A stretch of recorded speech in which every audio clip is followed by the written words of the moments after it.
The sound of a heavy velvet box clicking shut shouldn't sound like a death knell, but in the silence of our bedroom, it was deafening. I stared at the screen of my husband's phone, which had lit up with a notification just as I was putting his laundry away. It wasn't a text from a mistress. It wasn't a secret work email. It was a bank alert, a final notice, informing Mark that our primary mortgage was 3 months in arrears and the foreclosure process would begin in 15 days. My heart didn't just skip a beat. It felt like it had been physically wrenched from my chest. I looked at the bed where we had slept for 10 years, at the walls I had painted with my own hands, and then I looked at the mahogany dresser where Mark's status symbols sat, a Rolex he bought last month, a set of designer sunglasses, and the keys to a car we couldn't afford. And while I'm getting started, don't forget to subscribe. This is where we'll find the wildest family dramas, real-life revelations, and stories you won't be able to tear yourself away from. I am Elena. For a decade, I have been the sensible one. I am the high school teacher who clips coupons, the mother who sews her daughter's dance costumes by hand to save $50, the woman who took extra shifts at a tutoring center so we could build our future. I thought we were a team. I thought Mark, a mid-level marketing consultant, was finally seeing the fruits of his labor. He told me he'd received a massive promotion. He told me the bonuses were rolling in. He told me I could stop worrying. But as I stood there with his cold, metallic phone in my hand, I realized that for the last 2 years, I hadn't been living a life. I had been living a lie designed for an Instagram feed. I scrolled, my fingers trembling, through his social media. There it was, a photo from 2 days ago.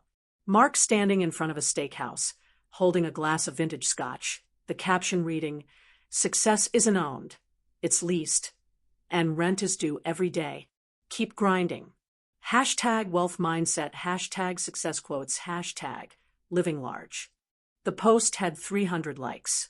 My sister, Sarah, had commented, "So proud of you, brother-in-law. You really know how to take care of my sister." The bile rose in my throat. Mark wasn't just a liar. He was a performer.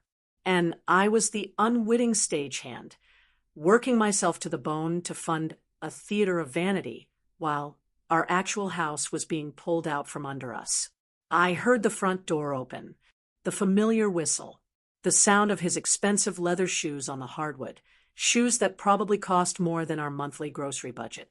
"Elena, honey, you won't believe the day I had. Closed a huge lead. We should celebrate. Let's order that expensive sushi you like." I didn't move. I stayed in the bedroom, the phone still glowing in my hand. When he walked in, his face was flushed with a manufactured triumph, that practiced, successful man, grin plastered on his lips. It withered the moment he saw his phone in my hand. "Elena," he said, his voice dropping an octave, the charm replaced by a sharp, defensive edge. "You know, I don't like people touching my work phone. Privacy is a boundary, remember?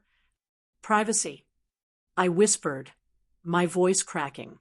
"Is that what you call it, Mark? Is it privacy when the bank sends a foreclosure notice? Is it privacy when we are 15 days away from being homeless while you're posting about wealth mindsets and buying $1,000 watches?" The silence that followed was thick, suffocating. Mark didn't apologize. He didn't break down. Instead, he let out a long, theatrical sigh, the kind he used when he was explaining something to a child. "You don't understand how business works, Elena. You have a teacher's brain. You think in pennies. In my world, image is everything. If people think you're successful, you become successful. It's an investment. An investment." I screamed, the sound tearing through the house. Our 7-year-old daughter, Mia, whimpered from the hallway. I lowered my voice, but the intensity burned hotter.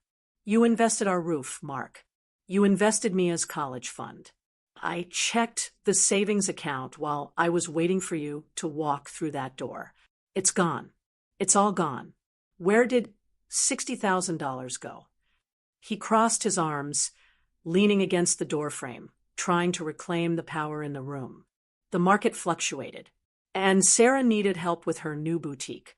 I gave her a bridge loan. Family helps family, Elena. Don't be selfish. My sister, Sarah, my younger sister who had always been the golden child, the one who never held a job for more than 6 months because she was too creative for the corporate world. My mother, Lydia, always enabled her, and apparently Mark had joined the club. You gave my sister our savings? Without asking me. I'm the head of this household, Mark said, his voice turning ice cold. I handle the finances.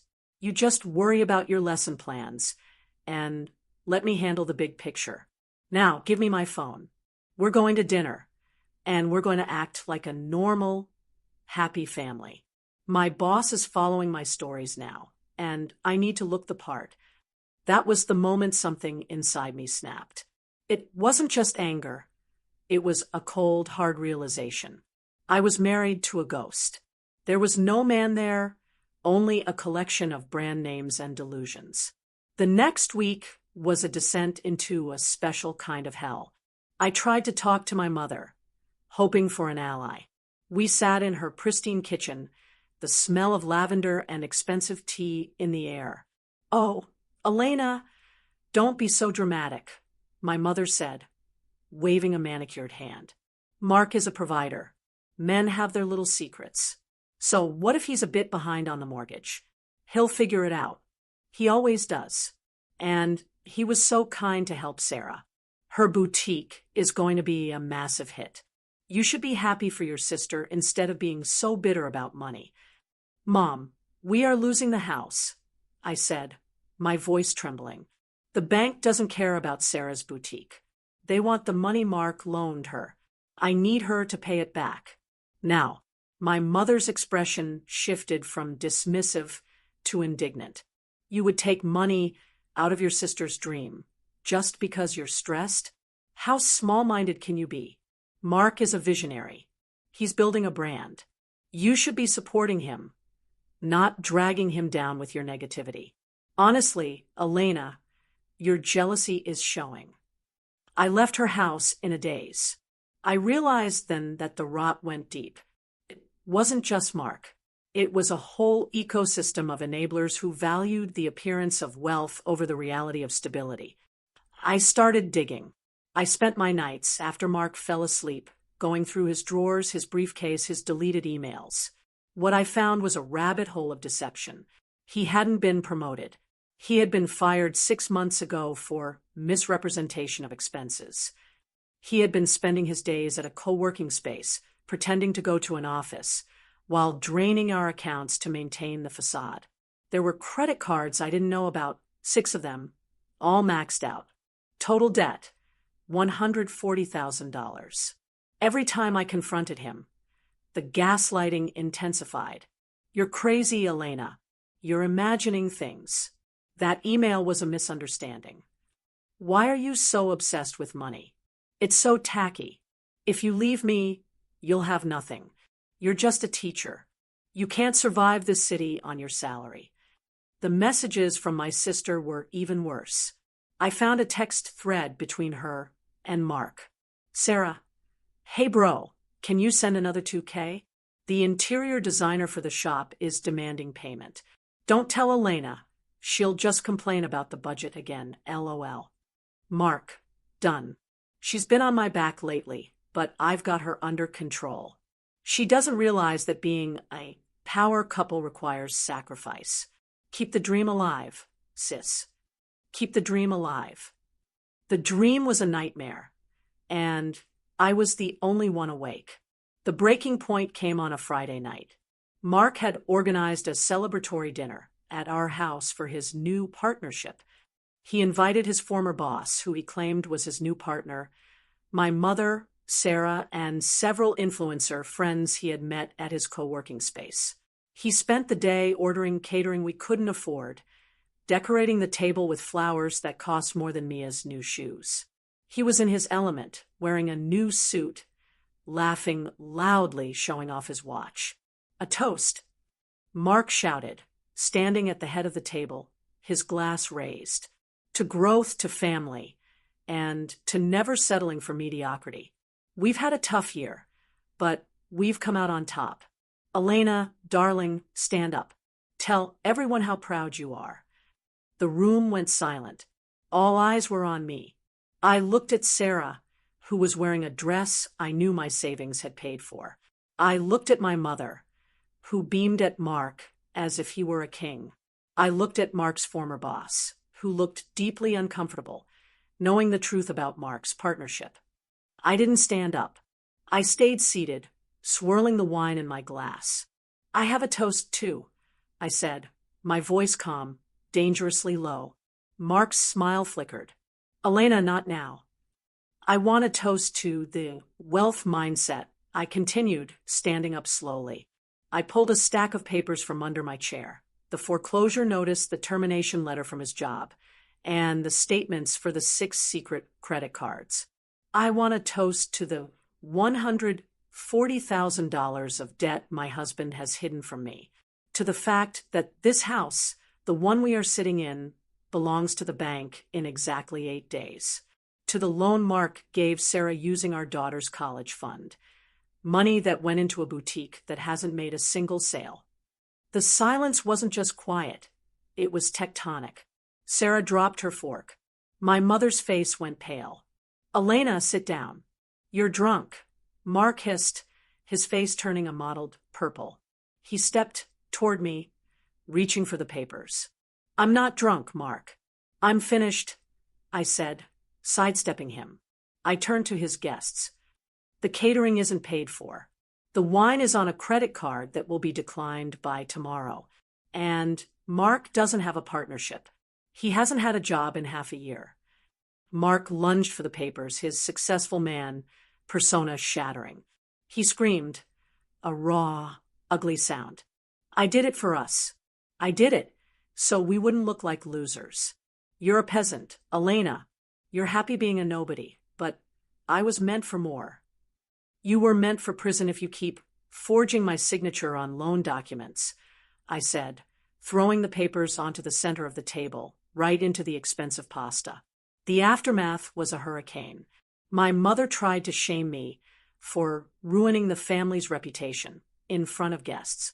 Sarah cried, accusing me of being vicious and trying to destroy her business out of spite.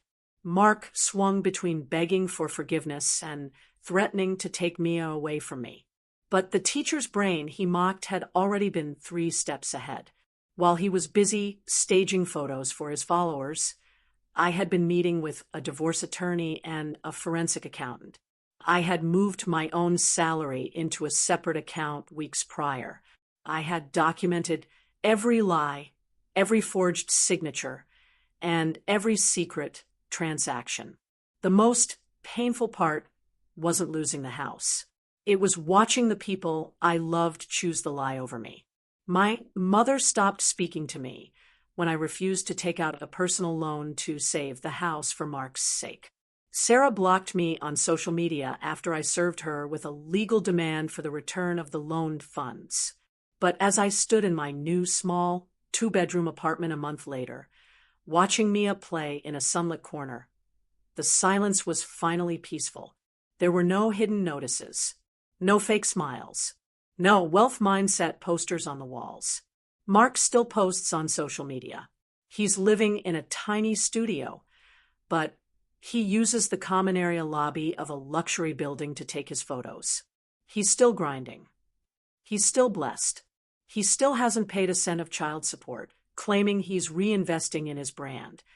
I realize that some people are so afraid of being nobody that they will destroy everything and everyone to be somebody on a screen. They would rather drown in a gold-plated ship than swim to safety in a wooden boat. I chose the boat. I chose the truth. And for the first time in 15 years, when I look in the mirror, I don't see a stagehand.